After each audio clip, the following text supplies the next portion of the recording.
What's up, everyone? Drew, aka Catching Rockets here. I hope y'all had a good day today. Um, Happy Monday and all that good stuff. I can't believe it's already June 10th, basically. Well, it's the 9th, but yeah, we're already like almost 10 days into the month. Um, Starting a little late today. I just worked 4 12-hour shifts in a row. I am exhausted. I couldn't get out of bed. Anyway, um, today was kind of yucky. If we could drop down to the 5 minute chart, we just basically chop sideways for the most part. Where's the open here? Here. Slow grind up. Finally made it to our level to look to short. And I wouldn't be terribly surprised if people got faked out here or got destroyed by theta. And then we finally got like a little bit of a sell-off. I mean, right out the gate, we kind of got a sell-off, but not very much. 50 cents. They finally started moving at the end of the day. Weird. Have to raise the white flag on ABBV. I had said today, or I think today, yesterday, in Keenan's, like, if we break this, really, I mean, it really just breaking this was pretty bad. But if you want to be really sticky, you could hold till here. But I don't know. It looks like they're trying to grind this up slowly. It's annoying. Kind of a bummer. Anyway, with that said, let's start erasing stuff. See what we're seeing for tomorrow.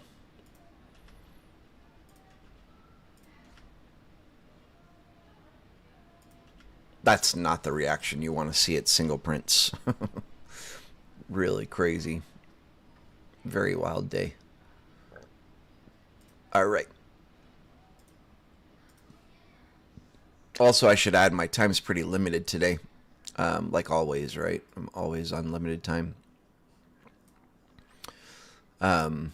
My son has his like band.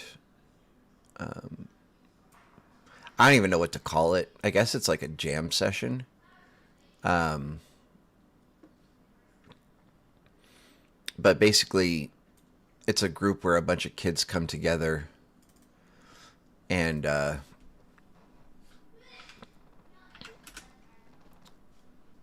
they play songs, and from that group of kids, they form bands. My son's already in a band, so we're not trying to do that, but he just likes to go there to focus on just singing, because like in his band, he plays guitar and sings and also plays keyboard. So 99% of the time he's doing, both, like either playing an instrument and singing at the same time. And in that little jam session, he gets to go there and just sing and basically like sing songs that he couldn't play an instrument and sing at the same time, like Slipknot, where he likes to do like the metal screams and stuff. We have 2 consecutive days here, so we can draw our SIGs.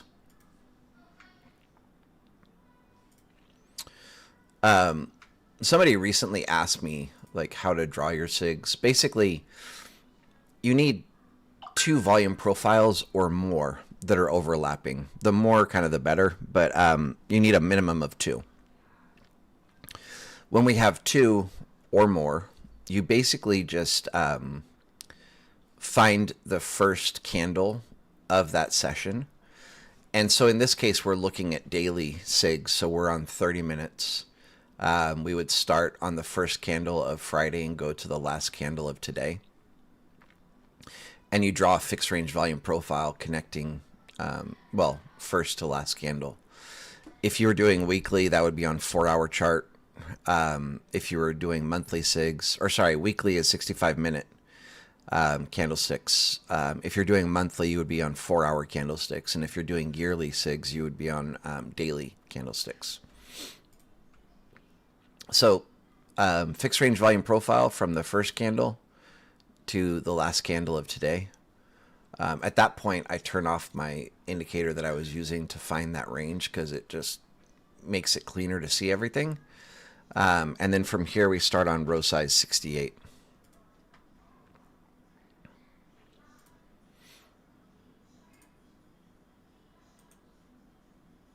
And as far as what SIGs are, it's just basically based on the bell curve principle. And we're taking the area where the largest volume was traded over that period of time and finding the far extremes. Because as long as we stay in that bracket, when we get to those far extremes like second and third SIGs, if it's second and third SIG at the top, we would expect a reaction and rejection down. If it's second or third SIG down towards the bottom, we would expect to bounce up. Okay?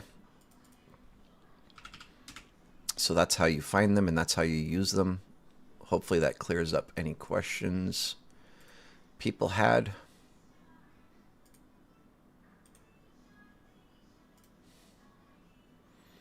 It looks like our third SIG at the top is going to be close to overlapping, if not overlapping. Which just basically means a lot of selling was happening in this same area at the top.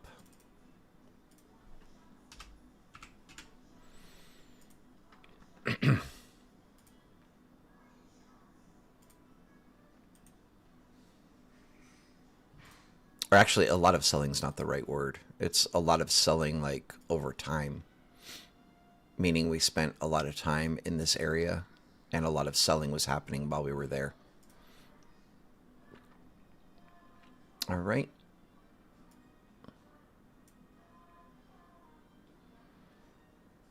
For our daily stuff,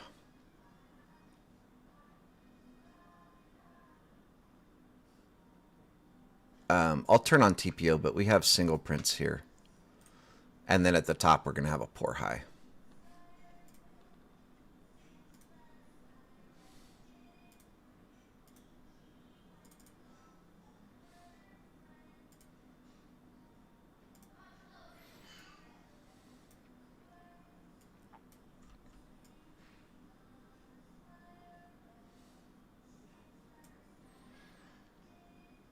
I'm going to combine these because it's so overlapping.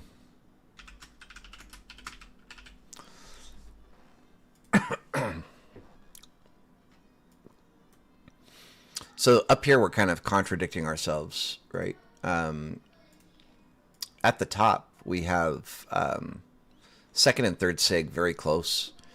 And we also have a poor high, which the poor high would generally mean they want to go at least a little bit higher and then sell off. And then sell off part is not true. They want to go at least a little bit higher, and sometimes they'll keep pushing higher. But they're going to want to clean up this auction and create like a single print or something to that effect by going a little bit higher at least.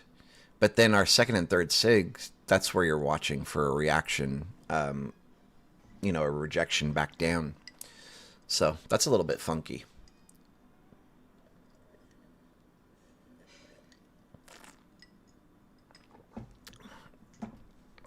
You don't see the FRVP? What do you mean? You don't see the indicator?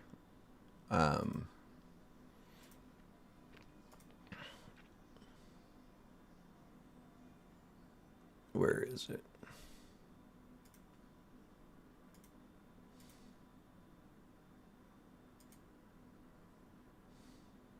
Oh. It's right here. So, fourth one down. Fixed range volume profile. I star it so it puts it on a bar for me because I use it quite a bit. So there's that. Let's zoom out. See what we're seeing. Wow, it's just very indecisive candle. Again, kind of looking like we could be forming an abandoned baby up here. But this is like a slightly bearish indecision candle, right? Very flat day. Very this is a tough day to trade. Nothing's really changed. They're really trying to push this higher into new all-time highs, right? Where is my daily? What in the world? Why is this randomly off? Did I turn those off? All right, daily's still closed. It shifted up higher. Monthly's still closed. Again, I think they're kind of targeting 612 to 616 before we get a sell-off. They could do it here, but I really think they're trying to go make new all-time highs before they do it. But we'll have to just see what happens. It's kind of annoying because this is not a bad spot to get some leap shorts, but also with news and everything, normally like I wouldn't hesitate. I'd be like, guys, get some leap puts, and swing them. But it really looks like with news, they're trying to just grind this higher and higher and higher. And I think once they do it, we're going to get a reaction like we did when we were back here. We will have to wait and see. What is on my floor?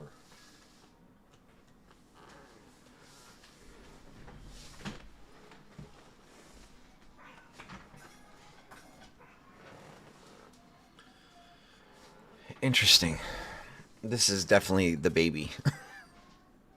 She must have been holding this and then dropped it. Oh. All right, let's see what we're doing right now. Future is pretty flat. This is our open, and right now we're a little bit above November POC.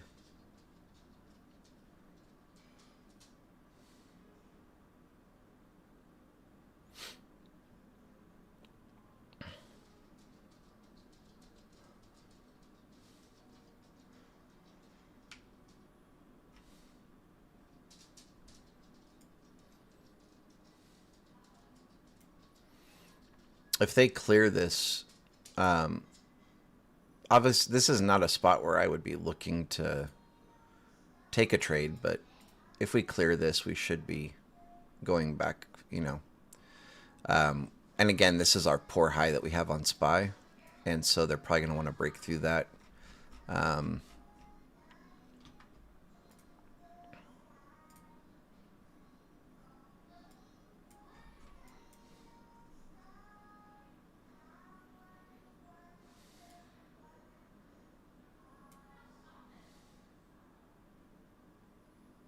2950 would be a decent target.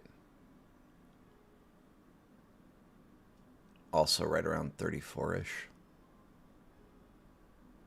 Yeah.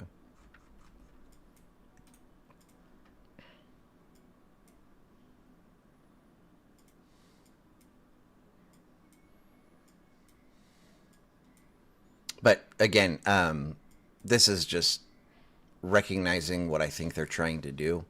I wouldn't be initiating a trade up here. All right.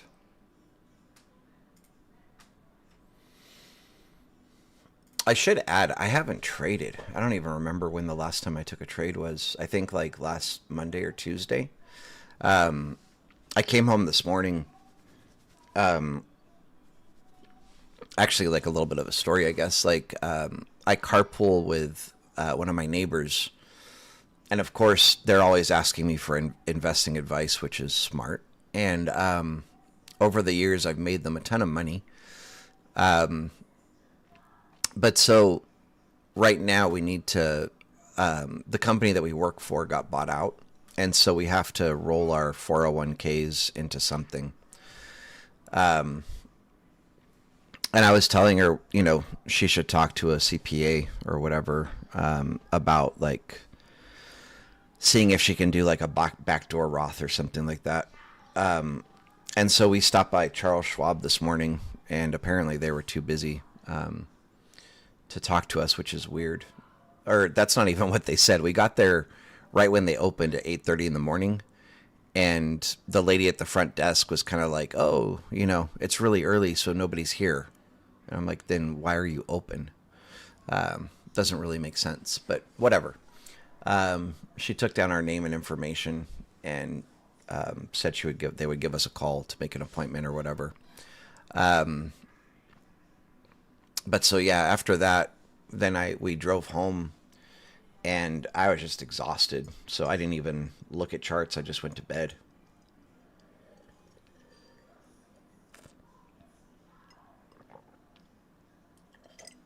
Excuse me. All right.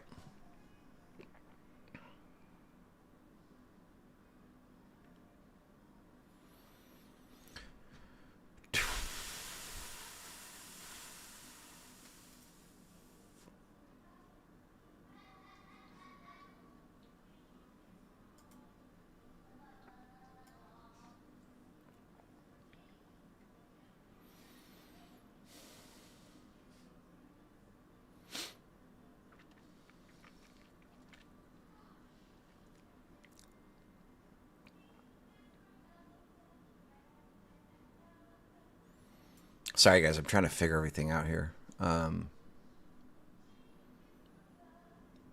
feel like we're in a pretty tricky spot. Okay, so they just tried to break through this. Rejected, and it looks like they're going for try number 2.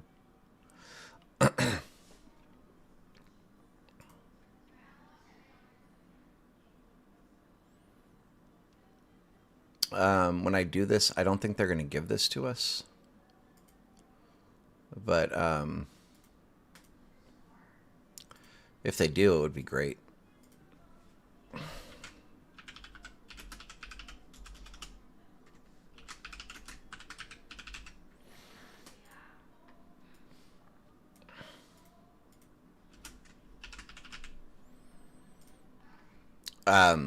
When I show this, I want you guys to be really clear that the bottom of this candle is included in this range. A lot of times they won't give us the single print and they'll bounce before. So as soon as if we approach this, the wick of this candle, be ready, to shift bullish if we're selling off into there. If we open something like this,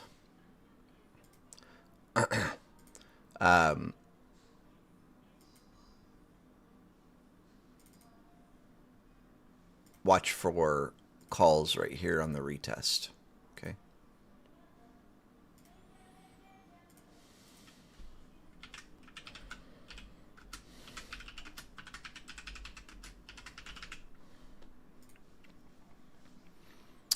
Same thing if we open above and come to here, watch for calls. Okay. Let's look at news really quick. I don't think we have too much going on, if I remember correctly. Yeah.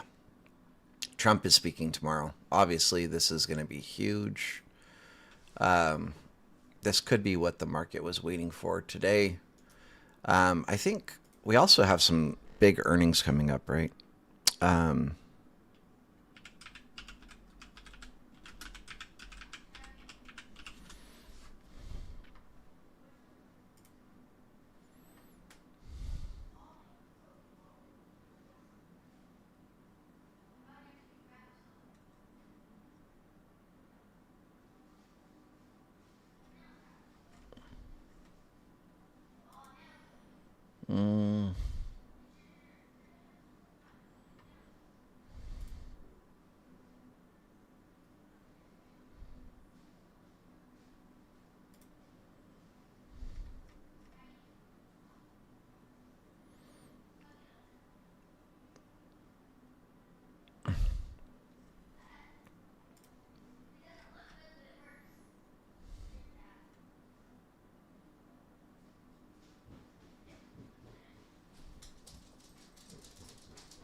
Why is it giving me like the same?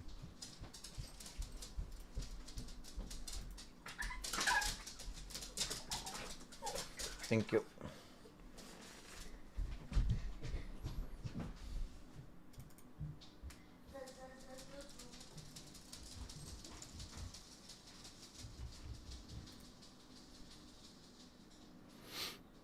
Okay, sorry.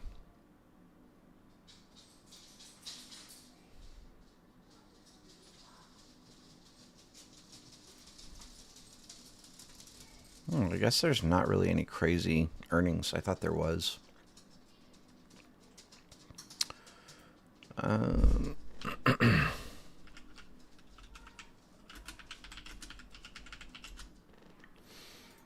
Let's peek at the Fear and Greed Index. Still greedy.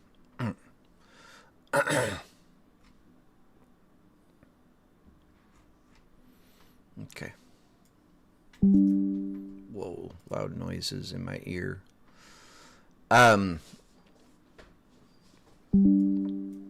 Bro, chill. I don't really have a scenario where I'm bearish right now.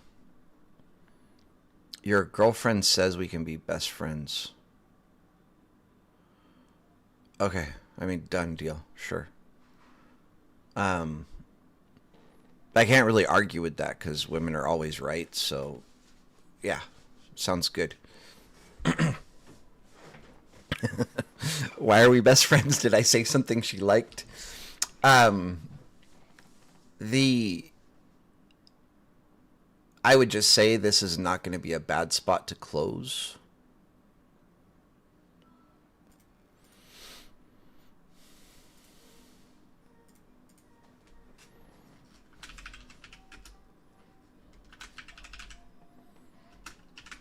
But this is not an area where I'm going to be looking to initiate puts.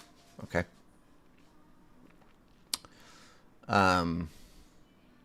Did they do it? They did it. Yep.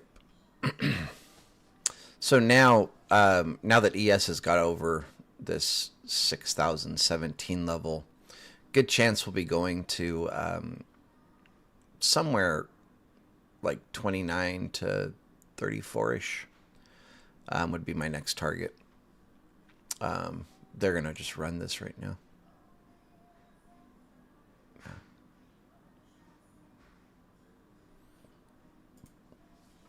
All right.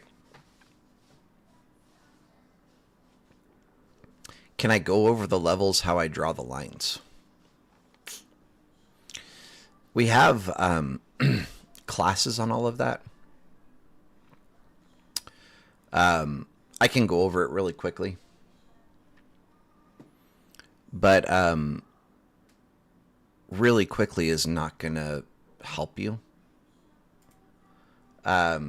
In the sense that it'll help you find the lines, but you want to learn how to use them, right? For one, you want this book. Where is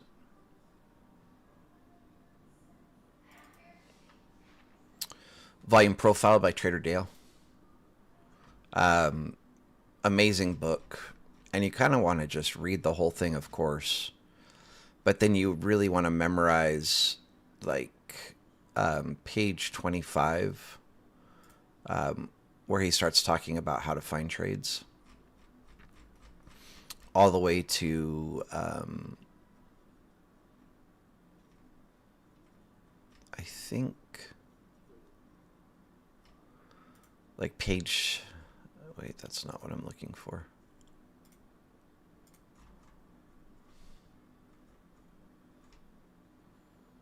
I don't know, we'll just say page 60 roughly is what you want to memorize. I'll give you guys a link for this book, and then I'll quickly go over how to find the levels. But again, quickly finding the levels doesn't teach you what you want.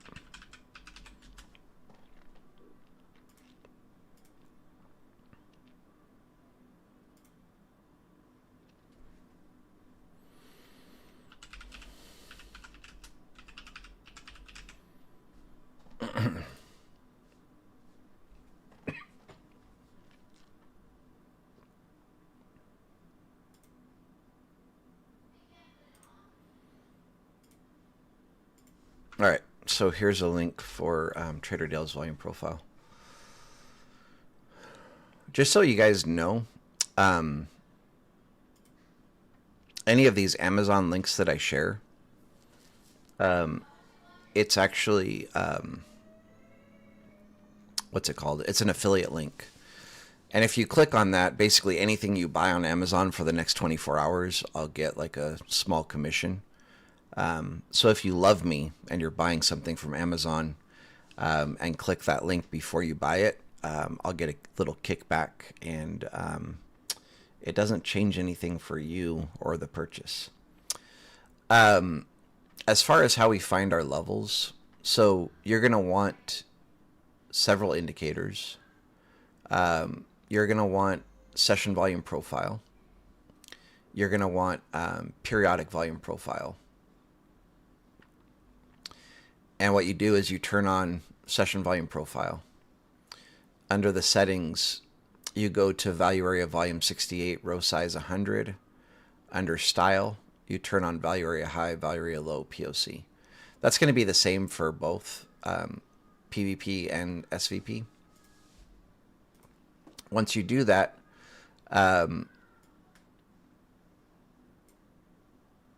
the indicator will show up on your chart. And I don't know if I mentioned this, but we do it on 30 minutes for the daily. You'll find the low and the high. And this is basically the session volume profile is based on where the largest amount of volume was traded in the day.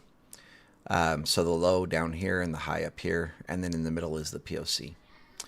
From here, you would turn off session volume profile, and you would go to 65 minutes, turn on PVP, and under the settings, same thing, value area high, value area low, POC. Value area volume 68, row size 100. And here on 65 minutes, we go to period 1 week. And basically once a week, you would come in and chart your weekly low, high POC. From there, you switch to a 4-hour chart. And on PVP, you would change this to 1 month. And once a month, you would chart your monthly levels here. From there, you go to a daily chart. And under PVP, you would switch this to 12 months.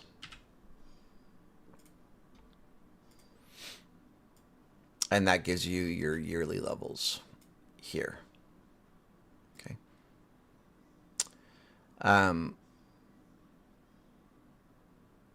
So that's how you find the levels. Once you have the levels, what I do on a 5-minute chart, the time frame doesn't really matter, but I use 5 minutes because it makes it easier to look for what I'm watching for. I'll say as a general rule of thumb, at the value area lows, you want to be thinking calls or long. At value area highs, you want to be thinking puts or short. TS, if that's the case, then you're using the wrong SVP. I don't like...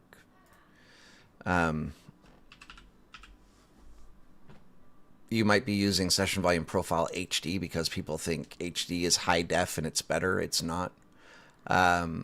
But session volume profile, your settings should not be any different than mine. Anyway, value area lows, you want to be thinking calls or long. It's not always the case, but it's a good general rule of thumb. And when you're at value area highs, you want to be thinking shorts or puts. What I'm looking for on my levels is if we open below a level, I want to see it get broken through. And then I want to see at least 3 5-minute candles or more close above. Then I want to retest my level and then go. And I would play it to the next level I have. And my entry is the retest, right?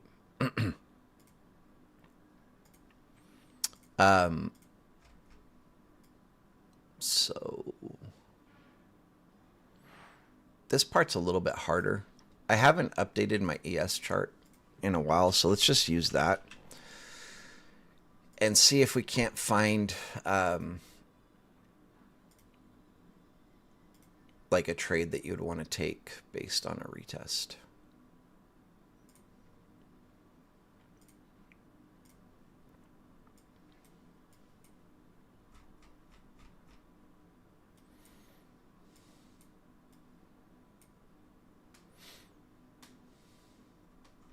So this is a good example. Actually, everything about this is good. So right here, I'll show this. But basically here we broke above our May value area high. What's important to notice is when we broke through, it wasn't this kind of crap where we like kind of broke through, had one candle close below, and then we, closed above, and then we wick back below, and then came back above. You want to see clean breaks where we break through and we're not touching that level again, right? And then here we have more than 3 5-minute candles above, right? And then this is our retest. This is where you would enter into your trade for calls or longs. And then you would target, like this part you have to kind of learn. But if we go to Trader Dale's volume profile, he talks about a lot of setups and how to trade them. And so that's the part that I was saying you want to memorize. The book is very simple. And if you follow what he says, like you'll be successful as long as you're patient and wait for good setups. So you want to learn like our strong highs or strong lows, right? And then you also want to learn your poor highs and poor lows. So this is an example of a strong high where we have just one wick and then we bounce and go. This here is an example of a weak high, which is what we're seeing right now on SPY, right? So this is our weak high up here on SPY. This is a strong high on ES, right? And basically when you have a strong high, that means there's aggressive sellers there. And when we are in a position like we're in calls or we're in long, we're not trying to get all the way to the top of this strong high because there's very aggressive sellers here. We need to close our position before we get up where this strong high occurred. And so like in this case, he's closing at this consolidation here before they created this strong high. So like my example, actually I might need to extend this a little bit. Something like that, right? Actually like that. This is the area that you would want to close this position if you took longs here or calls here, because we have this strong high at the top. And more likely than not, they're not going to make it back to here. If they do make it back to here, this is a place where you would immediately slap puts or enter short, because that's an area that you would expect a rejection down. We can see if that plays out back here, and it did, right? They wicked up a little bit. This was today. They wicked up and effed around a little bit, but they finally did sell off, right? And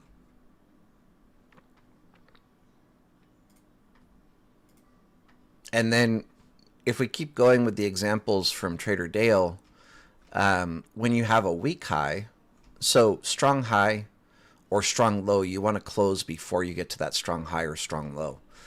If you have a weak high or a weak low, we expect price to break through and go higher. And so you're not closing when we come to that level. You stay in your position and look for more upside. Or if it's a weak low, you would be looking for more downside, right? So this is a perfect example of breaking through a level very clean, where we're not having wicks going back below. We have at least 3 5-minute candles or more above our level, and then we retest, we enter long or enter calls, and then we know with our strong high up here, we're not going to be targeting the top of the range. We want to close at the consolidation before that strong high, which they tapped perfectly here and then sold off, right? And then we also know if they do come back to the strong high, that's where we want to initiate puts or shorts. And again, they played that out here today, right? And then what I just went over, you would do the inverse for longs or for calls. Okay. So hopefully that makes sense. And then, of course, it doesn't always work out. Like, we're playing probabilities. This mess here is what you want to avoid, like where they break through. I know I already talked about it, but break through and then wick back down and then break back through, tap the level again, have a full body candle that opens and closes above our level, then they wick back to it. Like, this is not what we want to see. We want to see a clean break like this and then come back and retest. Technically, I would say for most, like if you're trading SPY, you want to have about 25 cents on each side of your levels. So this is a good retest here for calls. But if you waited until they actually tapped the level, you should have been stopped out, right? So we're trading probabilities, which just basically means it doesn't always work out in our favor. But if we take good, solid entries, we should be skewing things enough in our favor that it works more times than it doesn't. And that's how you become profitable in trading. So just to show again, this would be a great example here of a strong high. And this would be a great example of a weak high, right? So kind of side by side. Trying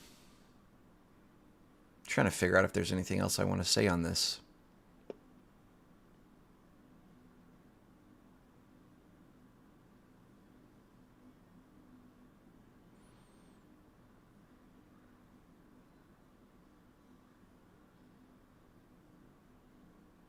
I think that'll do it. I'm going to show you guys something really quickly. It's not the best example, but not a terrible example as well. And I can explain why it's not the best example in just a second. But if we watch like here, actually,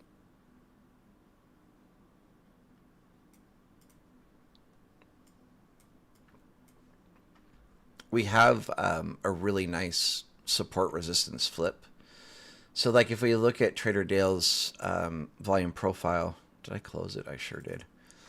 I think on page 26, he talks about support resistance flips, right?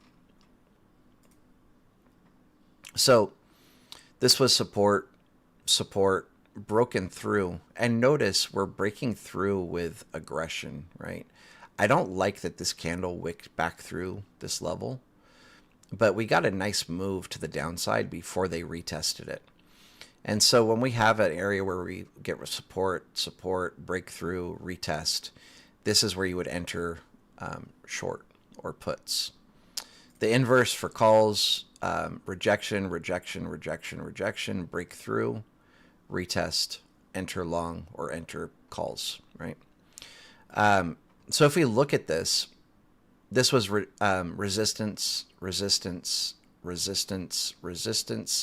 We finally broke through, but notice when we broke through, I hope you guys can distinguish the difference. Like we wick back to it, had a full body candle close above, wick back to it. It's not the aggression that we're seeing here where we're going through with oomph and then coming back to it, right? So for me as a trader, if I was looking to trade this support resistance flip, when we come to it,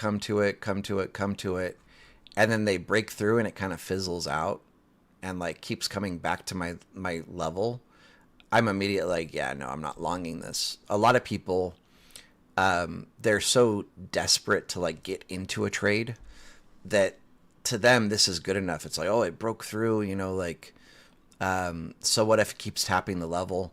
The fact that they keep tapping the level is saying that the buyers are not really confident about being up in this range, right? They're not confident about being over this resistance level that they finally broke through, which just basically means there's a good chance that we're going to break back down below. In this case, they did come back above, bounced off of it again, and then finally, broke through, would have stopped everybody out if they weren't already stopped out, right?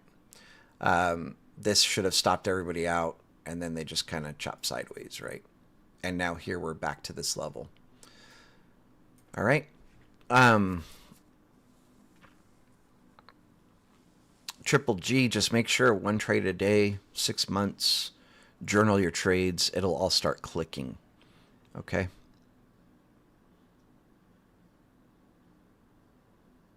Bad advice. You can go that way and dip right out of the channel if you don't like what I'm teaching.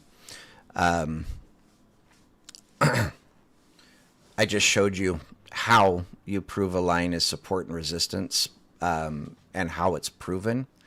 And yeah, I'm good.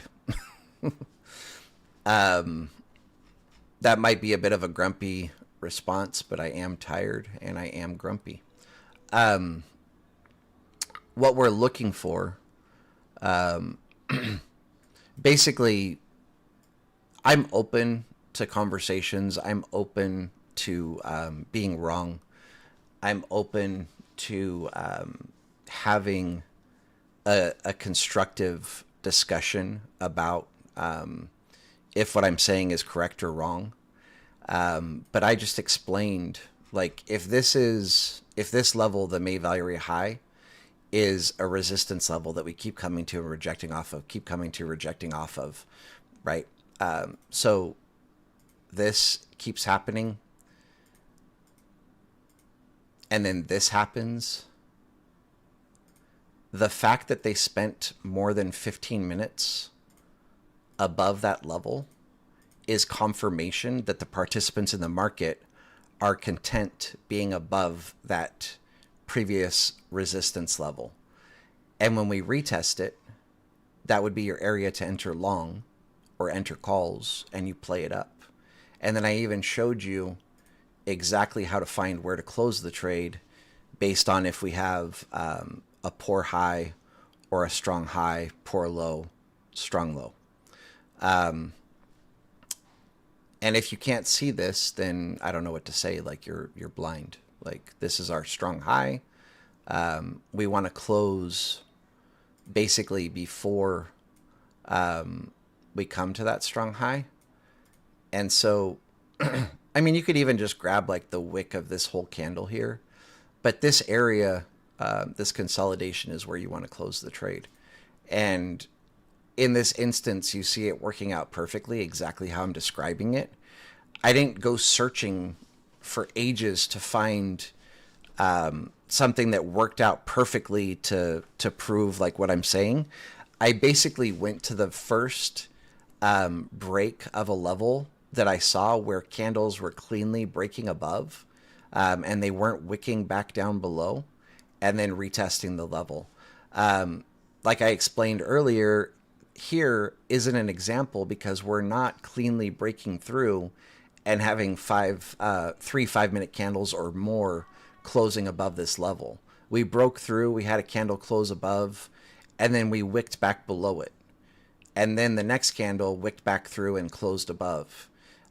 This candle even touched it. This candle cleanly closed above and below, and then we wicked back below again, and then back below. This is an example of where you don't initiate longs, because you can obviously see the participants in the market are not happy above this level right now. Same thing here. We broke through. This was pretty clean. This was our retest. This is where you would enter long. What didn't work here, which is fine, is this is a poor high. All of this, like right here. Actually, that right there is a strong high. This one candle. But so generally, you know, we've already just talked about this. You want to close kind of in this range. I don't know. Like if I was trading this, I would probably be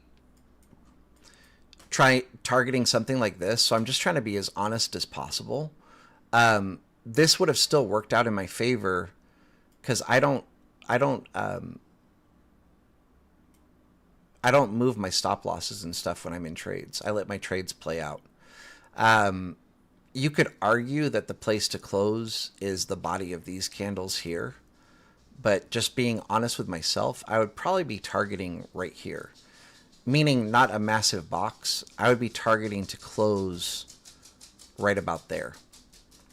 And when they came back, or actually, no, I wouldn't have. I was thinking that this was our retest here, and then they did this and came just short of the level, but they didn't. This is our retest, and this is them hitting that level where I would want to close my trade. And so I would have got out nice and clean. But so I've just shown you two examples back to back, and I've shown you an instance where they were not confirming that the participants of the market were happy up here. And I've shown you two examples where they've shown that the participants in the market are happy up there. Yeah, just, I don't even, like, the person saying that, like, I'm wrong or bad advice, like, this isn't me just making BS up. Like, I was taught by a market maker, and then I'm showing you a book written by an amazing trader, Trader Dale, where he's showing literally verbatim exactly what I'm teaching right now. And unless you're published and are like a super amazing trader and have something with some like actual like what's the word, like some actual substance that you want to discuss and like explain to me why you think what I'm talking about is incorrect, I'm open to having a discussion. But I don't think, just saying like bad advice shouldn't approve a line of support or resistance until it's proven, when I literally proved why it's support and resistance by the participants in the market showing that they're happy by spending at least 15 minutes or longer above that level. Or the inverse for puts, if we broke below, if we spend 15 minutes or more below that level without like continually touching it, that's confirmation that the participants in that market are happy below that level, right? So again, I'm always open to having like a constructive conversation back and forth. I'm always a student. I'm always open to learning. I'm always open to growing. And yeah, but there's definitely a way to come at somebody, and have a conversation and talk. But to come to my channel and say that I'm giving bad advice is just, what's the word? Like, I guess rude. And you're not going to be received very well. Just a heads up. In person, I'd probably tell you to go fuck yourself, and I would go about my day. But we're not in person. Yeah, I don't like to do the whole keyboard warrior thing, but yeah, there's definitely a way to approach people. And I guess I'm wrong here too, right? Like we were talking earlier about breaking this little level here and that they were going to push it higher and probably be targeting somewhere around 28-ish to 34 is where they're taking this right now. And we called this out live, like, yeah. the stuff I teach, the stuff that I do, um, is it works. Otherwise, I wouldn't waste my time flapping my gums here. I don't make like a lot of money from YouTube, and that's really not what it's about for me. I do this because I like to help people, and I want to see people get better and grow. And I think good karma is a real thing, and I'm all about getting good karma. And I'm always happy to show this. So I have what, like roughly 6,000 subscribers, right? I go live pretty much every single day, and this is the estimated revenue for this month, $300. And you figure like every live I do is like right about a minimum of an hour. Let's say 30 minutes. And to be fair, like daily, it's like 45 minutes. So I have, I'm an old hat and I have a lot of skills, right? If I was desperate for money, which I'm not, I have a very extensive background in IT. Like I've done some massive IT jobs. I have a good resume. And then for people, when I show this,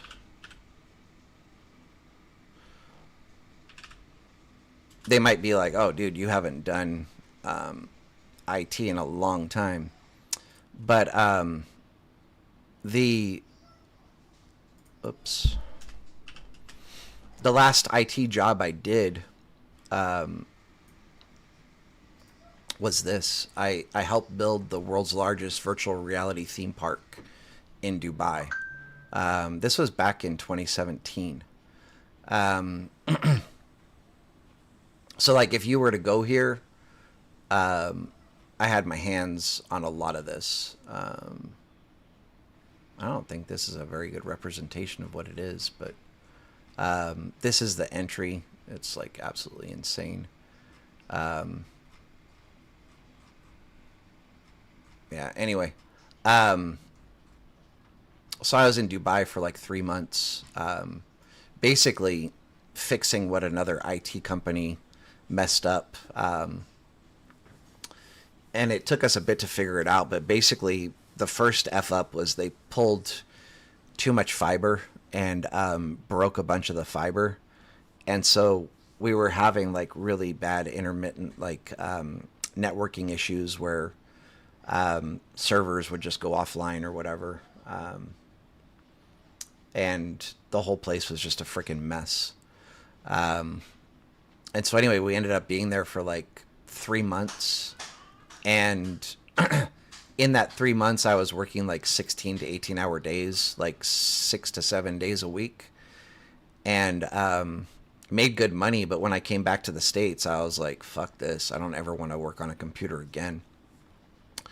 And so if I was ever like desperate for money, I can easily go and charge 150 to 200 an hour to fix computers, like easily. And so if you think that I'm here doing YouTube because of the money, you're crazy. Like if this was about money, the amount of time I put into like whatever it is, putting together education, the amount of like, I don't even know the word, but like the amount of effort I put into being consistent every day and going live and making sure that I'm uploading videos for you guys and giving my levels, giving what I'm watching for.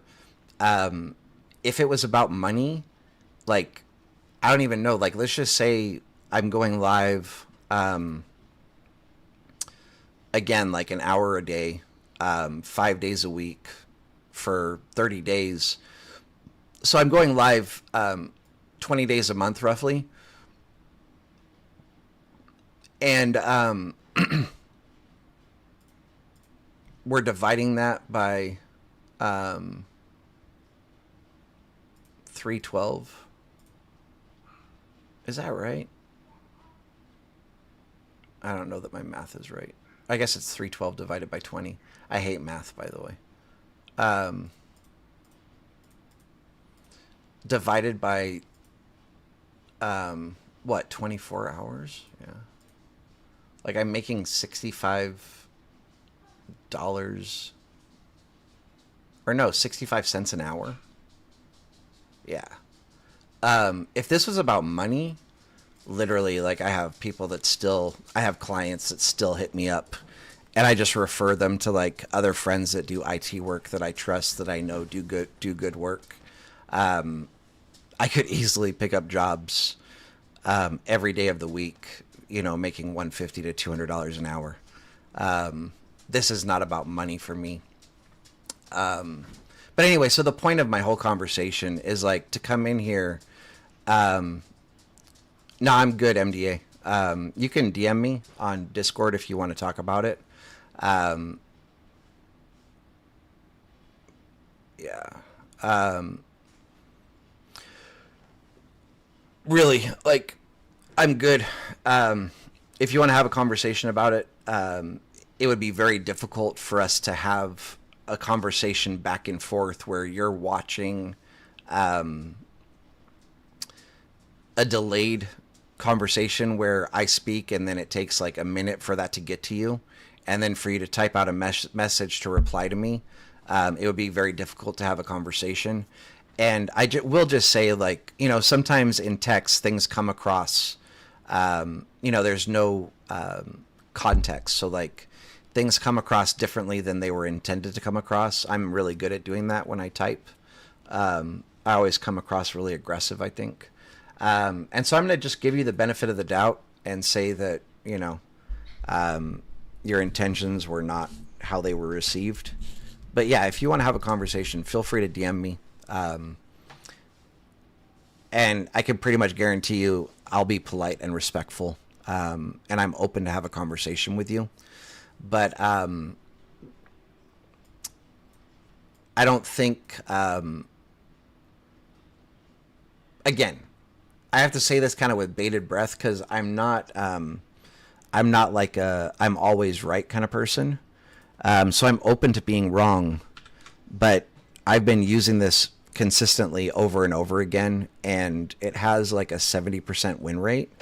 And so there's just really probably nothing that you could say that would change my mind, but I am open to having my mind changed. But when you have like a 70% win rate doing something and somebody's telling you that you're wrong, the results are in the pudding, I guess. I don't know. Don't know what else to say.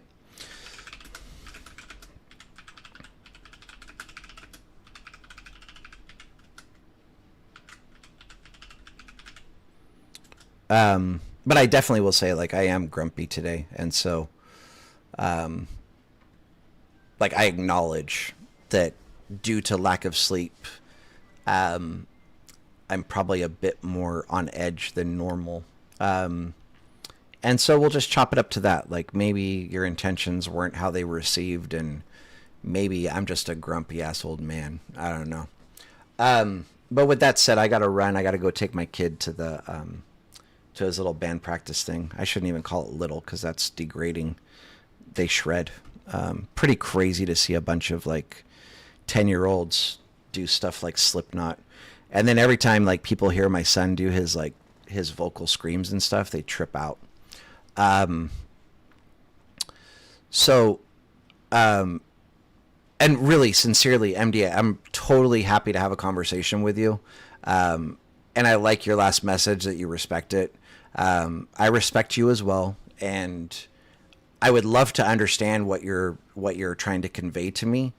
And if there is a point to what you're saying, then I'll talk about it on my next live. Like if we go to the DMs, have a conversation, and you show me like something that I was missing, my next live, I'll talk about it. And I'll be like, hey, MDA was right, I was wrong, whatever. This is what he was trying to explain, blah, blah, blah, blah, blah, blah, blah. And here we are. Okay? Anyway, with all that said, I got to run. As always, big thanks to all the subscribers. Extra big thanks to the friends of the stream. If you're new here, I would love a sub. As you can see, like, and this is genuine, like, people might be saying, like, oh, like, you're saying it's not about money, but people might think, like, deep down inside, like, I'm hoping I get, like, this massive subscriber base and then start making tons of money from YouTube. I mean, like, I wouldn't complain, but that's really not my goal. What my goal is to try to help people get the information out to more people. And the way to do that with YouTube is likes, people, like people replying to the videos, and by people subscribing. And that's what, kind of affects the algorithm. So if you're new and you like what we went over, I would love a sub. Basically 5 days a week, Sunday through Thursday. I do my analysis on SPY and what I'm watching for the next day. And then, what's it called? Generally, like once or twice a week, I'll go over option setups I'm watching. Recently, that's been further and fewer and further apart because the market's been so volatile with news and whatever else, and that kind of ruins part of my analysis when I'm looking at option setups. I like for us to be trading in a zone or in a range, and then I'm looking for breakouts to the upside or downside. When we get big moves every day, it ruins like what I'm looking for on my analysis. And then generally, like once or twice a week, my mentor goes live and he'll cover futures and what he's looking for the next day or even the next week. And then generally once or twice a month, we'll do some education where we teach how to trade, or like we did today. It'll just kind of randomly happen day to day where education is thrown in, where we're talking about trading and setups and how we trade, how we look for setups, and so on and so forth. So anyway, if any of that stuff interests you, I would love a sub. And with that said, much love, much respect to everybody. Peace out. We will see you tomorrow. I hope you guys all have an amazing